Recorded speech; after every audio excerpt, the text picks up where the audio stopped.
Bonsoir, bonsoir, bonsoir la famille. J'espère que vous allez bien, j'espère que vous vous portez bien, j'espère que ça va bien chez vous. Alors, aujourd'hui, on reçoit une dame exceptionnelle.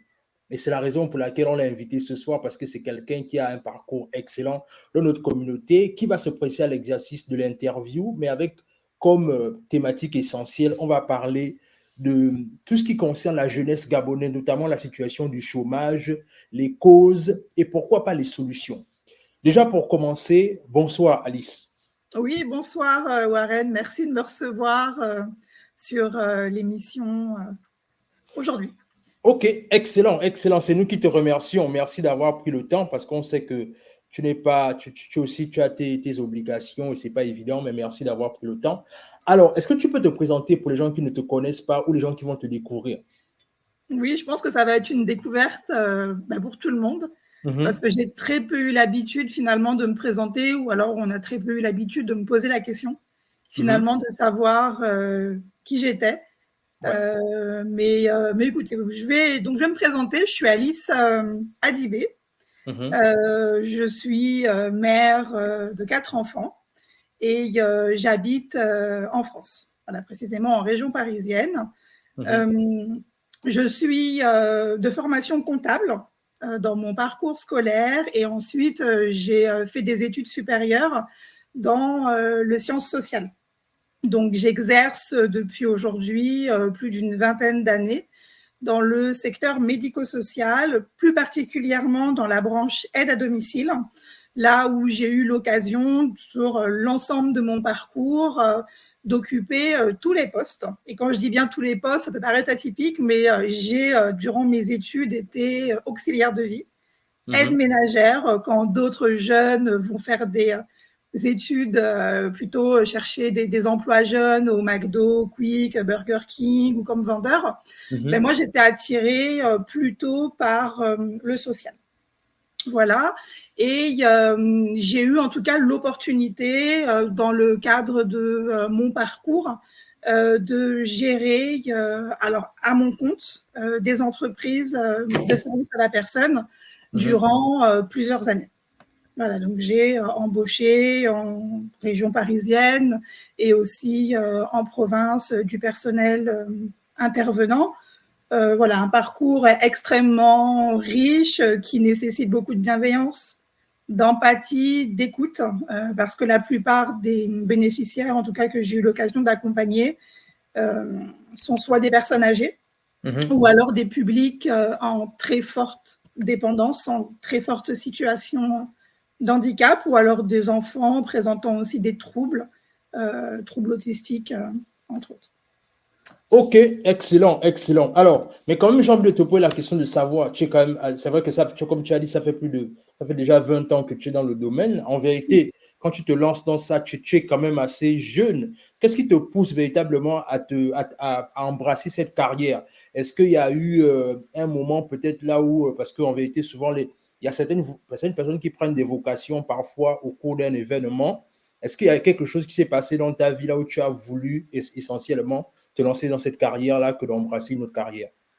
La question est très pertinente parce Mhm, que, à vrai dire, le petit secret, c'est que je voulais rentrer à l'armée. Très jeune, je voulais rentrer dans les corps armés. J'ai supplié mes parents de vouloir faire l'école de Saint-Cyr. mhm, Voilà, je voulais être officier, en tout cas, à l'armée. Et moi, je me voyais pas du tout sur une vie ni familiale, mais mhm. plutôt sur des terrains, en tout cas, des théâtres de combat à Wow. l'étranger ou peu importe. Et c'est vraiment ce que je souhaitais. C'était pas le vœu de ma mère, en tout cas. Et il est vrai que durant mon adolescence, ma maman est donc retombée enceinte pour une dernière fois. Mhm, Et malheureusement, voilà, elle a eu un accident lors de son accouchement. Donc j'ai ma dernière petite sœur mhm. qui a aujourd'hui 22 ans, qui est en situation de handicap moteur. Et c'est vrai que, entre autres, c'est cet événement-là, en fait, qui me fait me questionner finalement sur la prise en charge des jeunes enfants en situation de handicap, la prise en charge des parents, Mhm. l'accompagnement que ça peut revêtir. Et moi, je suis très jeune à l'époque, j'ai à peine 15 ans. Et c'est vrai que du coup, ça me sort de l'adolescence. J'ai vraiment pas eu le temps de faire de bêtises Moi, durant mon adolescence, j'étais plutôt une enfant très sage et j'ai très vite aidé maman dans ce qu'on peut appeler son combat. Et ma mère aussi est issue du médico-social. Donc, quelque part, c'est quelque chose qu'elle me transmet aussi dans ses valeurs et dans ce que je peux entendre petite à la maison.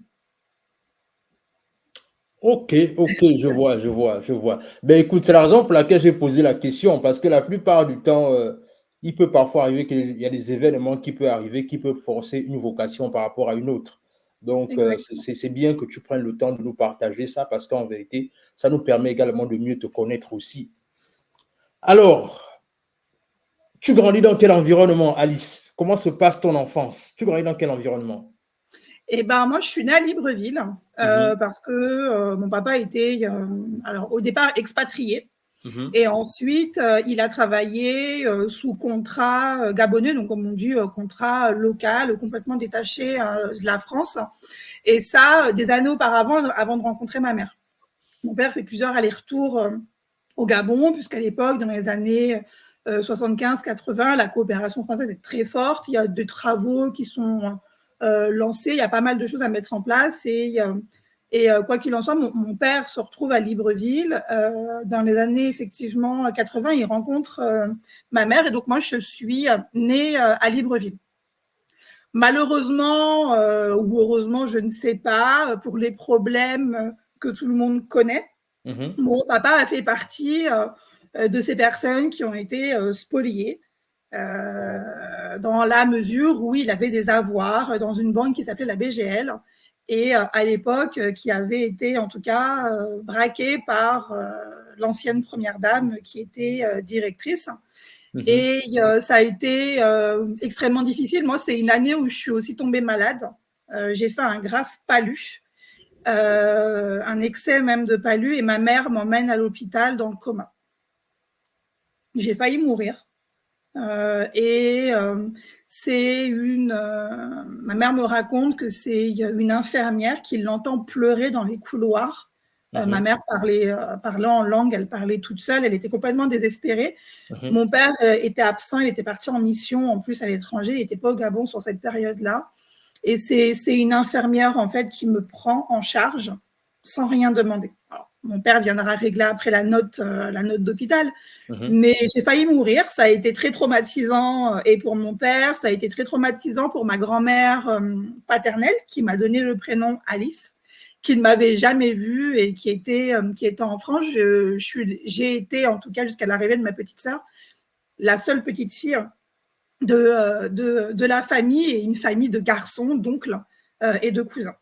Voilà, donc dans les années fin 88, 90, mes parents, donc mon père décide de quitter Libreville et du coup ma mère le suit effectivement et c'est comme ça qu'on se retrouve à Paris dans les années 90, là où je suis toute ma scolarité dans un milieu modeste, parce que je sais que souvent c'est décrié et récemment ça m'a été remis frontalement à la figure, mais j'ai grandi dans un milieu modeste avec des parents qui nous ont toujours inculqué des valeurs, on va dire, de sobriété.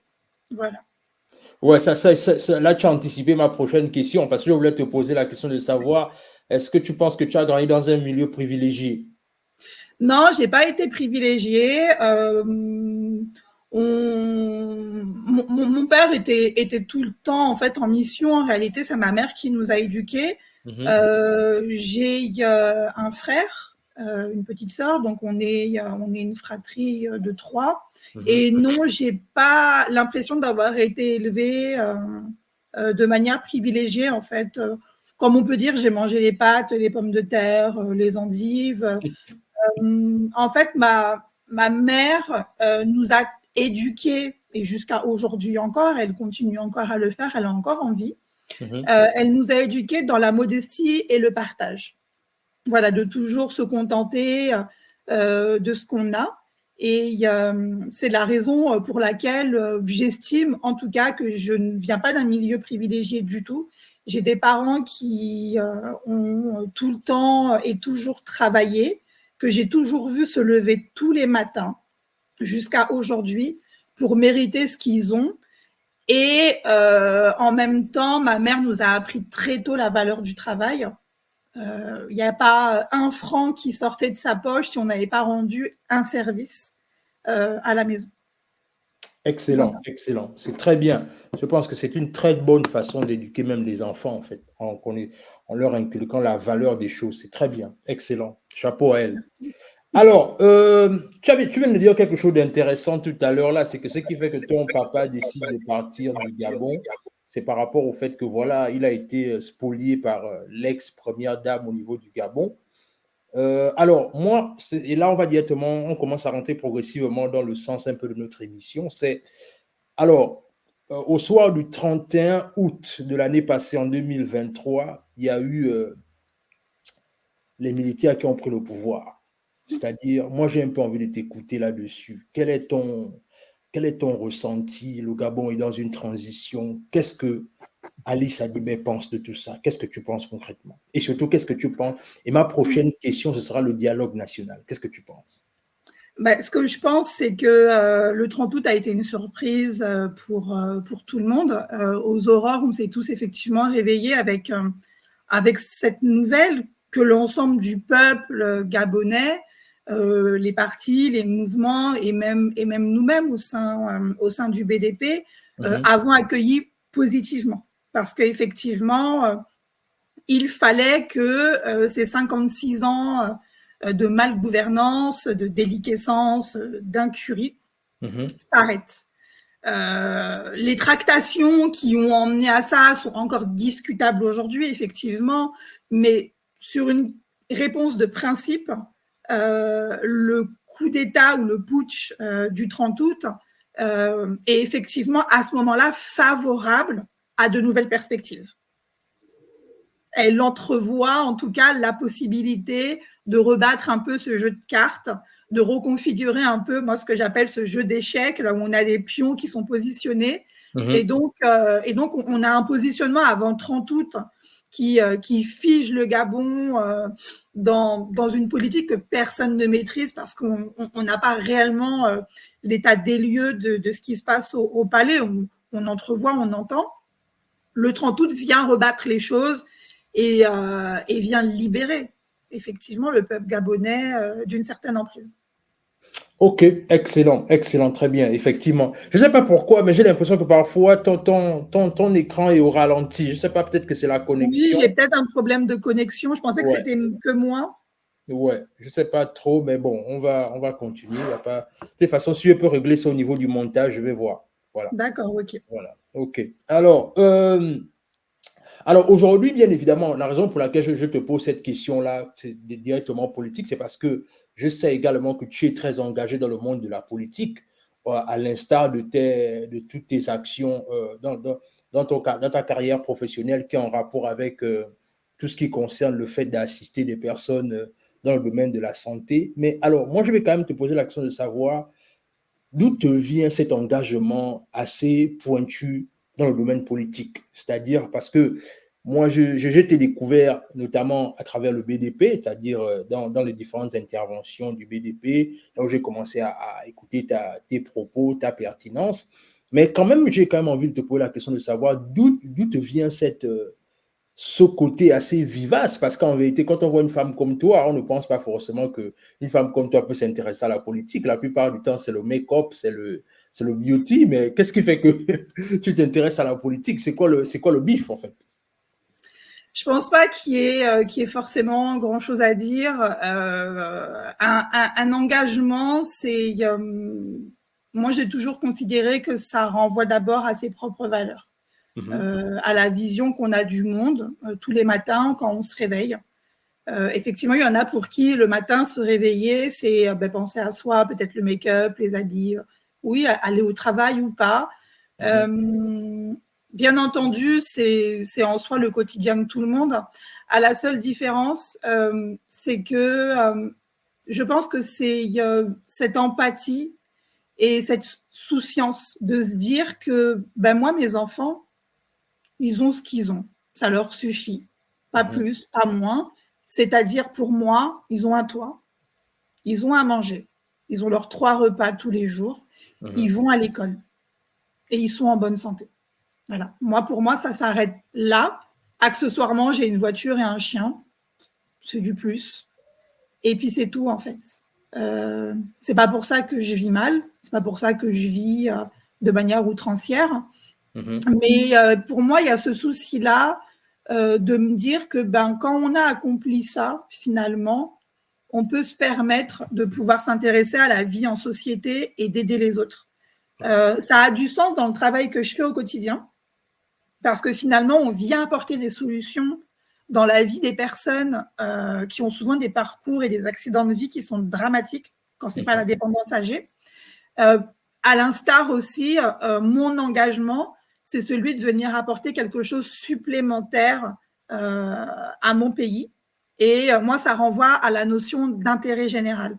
Voilà, je me dis qu'est-ce que je peux faire pour mon pays en plus, comment je peux contribuer à reproduire en fait ce cocon que j'ai, à faire en sorte que d'autres personnes, d'autres familles, un pays puissent aussi en profiter et jouir aussi de ces mêmes plaisirs, des plaisirs qui sont simples. Je ne vous ai pas décrit quelque chose qui sort de l'abstrait.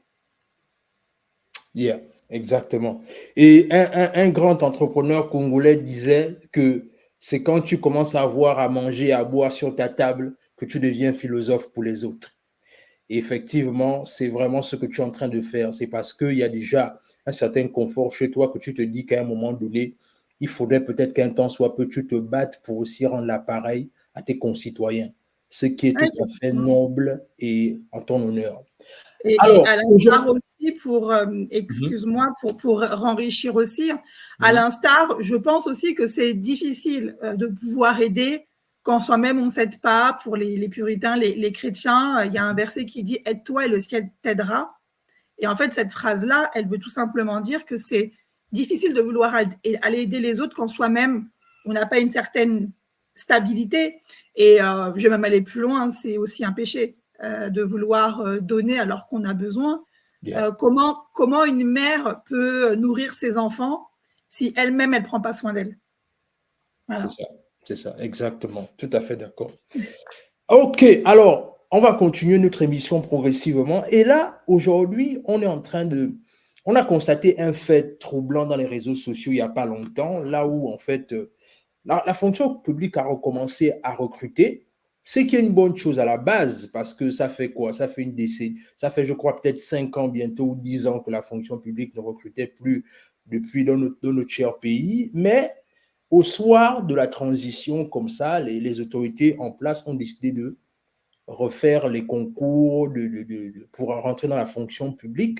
Mais le constat qui est fait, c'est qu'on réalise en fait que enfin, c'est même pas une impression, mais c'est un fait, c'est qu'on réalise que ces concours-là ont en fait caché le côté de l'iceberg qui démontre que le chômage au Gabon est un vrai problème, en fait. C'est-à-dire, toi, d'après toi, quelle est la lecture que tu fais du chômage au niveau du Gabon? Et surtout au niveau de la jeunesse gabonaise? Alors, le Gabon, c'est effectivement un pays qui est très jeune, comme l'ensemble du continent africain, hein, qui suit cette même cadence-là. Par rapport au Gabon, le chômage, il est énorme. Je ne sais pas si un jour on est descendu en dessous de 20% de chômage. Ces dernières années, on était plutôt en dents de scie, avec plutôt une tendance à la remontée du chômage. On parle en tout cas dans les chiffres de 40% de chômage. Ça représente quand même 4 Gabonais sur 10. Et dans la démographie, on peut se permettre de dire que ça représente 4 jeunes sur 10 qui sont aujourd'hui sans emploi. Et quand je dis sans emploi, c'est sans activité au sens déclaré, donc formel. Donc le constat, il est bien entendu alarmant, puisqu'il y a des répercussions qui sont économiques et qui sont sociales au sein de notre société et qui ne sont pas négligeables en tout cas. Yeah. Alors ici, on dit, parce que je viens de regarder ça rapidement, on dit en fait que le taux de chômage au Gabon est de 21%. Ouais. Pas à date d'aujourd'hui en tout cas. Yeah, sur les derniers chiffres que je pourrais transmettre. Les derniers graphiques et chiffres des institutions internationales, on parle de 40% sur les chiffres de 2022-2023. Yeah, Parce qu'on n'a pas de chiffres exactement, plus exact. récents. 9e pays avec le taux le plus élevé. Voilà. Alors, c'est assez terrible, c'est assez terrible. Mais qu'est-ce qui peut expliquer ce chômage assez élevé quand on part du principe que le Gabon a autant de ressources, un petit pays avec quoi? On va dire 2 millions et quelques d'habitants. Je veux dire que c'est l'équivalent de ma ville ici dans le Nebraska, ici dans ma petite ville. C'est tout le Gabon, mais qu'est-ce qui peut expliquer ce chômage aussi prononcé en fait? C'est quoi le problème d'après toi? Quelle est ta lecture? Il y a plusieurs facteurs justement à cette hausse de chômage. La première, elle est liée à notre marché économique. Le Gabon est un pays qui a une économie primaire plutôt tournée sur ses richesses minières